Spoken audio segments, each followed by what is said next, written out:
कौन था मुगलिया सल्तनत का किन्नर जावेद, जिससे डरने लगा था वजीर? जानिए क्या थी पूरी कहानी। मुगलिया सल्तनत में ऐसे तो तमाम किन्नर मौजूद थे और उनकी अपनी अपनी जगह थी, लेकिन एक किन्नर ऐसा था जिसके आगे सल्तनत के वजीर भी घुटने टेक गए थे। दरअसल बात उस वक्त की है जब अवध के नवाब रहे सफदरजंग ने अफगान आक्रमणकारी अब्दाली को करारी शिकस्त दी। इस जीत के बाद मुगल बादशाह अहमद शाह ने 29 जून 1748 उसे मुगल साम्राज्य का वजीर घोषित किया। समय के साथ सफदरजंग का रुतबा बढ़ने लगा, लेकिन उसे चुनौती देने का काम किया किन्नर जावेद ने। लेकिन क्या आप जानते हैं कि कौन था वो जावेद किन्नर? कैसे उसकी मौत पर बेगम ने उतार दिए थे अपने गहने? जावेद को मौके पर दिमाग का इस्तेमाल करना बखूबी आता था। उसने ऐसा ही किया। वजीर घोषित होने के बाद 1750 में सफदरजंग एक युद्ध पठान से हार गए और दिल्ली वापस आ गए। जंग में 70,000 घुड़सवार होने के बावजूद उन्हें तगड़ी शिकस्त मिली। जंग के दौरान जबड़े को छूकर एक गोली निकल गई और वो बाल बाल बच गए।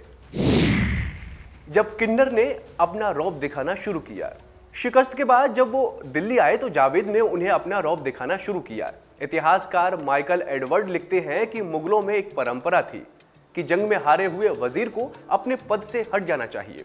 जावेद ने सफदरजंग को मुगलों का वही नियम याद दिलाया। सफदरजंग किसी भी कीमत पर वजीर का पद खोना नहीं चाहते थे, इसीलिए रिश्वत के तौर पर उन्होंने जावेद को 70 लाख रुपए दिए। ये रकम देने के साथ इस बात को भी सुनिश्चित किया गया कि वो ये बात किसी से साझा ना करे। कब और कैसे इतना ताकतवर हो गया जावेद? निम्न वर्ग में पैदा हुआ जावेद अनपढ़ था, लेकिन मौके का इस्तेमाल करना और जासूसी करने में माहिर था। उसकी इन्हीं खूबियों के कारण मोहम्मद शाह रंगीला ने उसे हरम का सहायक अधीक्षक बनाया। लेकिन उसकी किस्मत पलटी। बादशाह की मौत के बाद उसने तेजी से तरक्की की। जावेद को 6000 मनसबदार का मुखिया बना दिया गया। फिर गुप्तचर विभाग का प्रमुख बनाया गया। इतना ही नहीं, उसे नवाब बहादुर की उपाधि से भी नवाज दिया गया। ये सम्मान पाने वाला वो इकलौता इंसान था। उसकी इस तरक्की के पीछे थी राजमाता उदमबाई।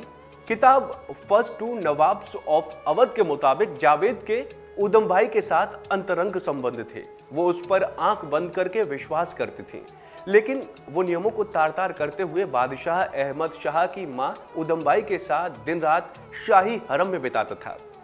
दिल्ली में इस बात की खूब चर्चा होती थी। राजमाता की छूट के कारण वो दिनों दिन गुस्ताख होता गया, लोगों से बदतमीजी करने लगा।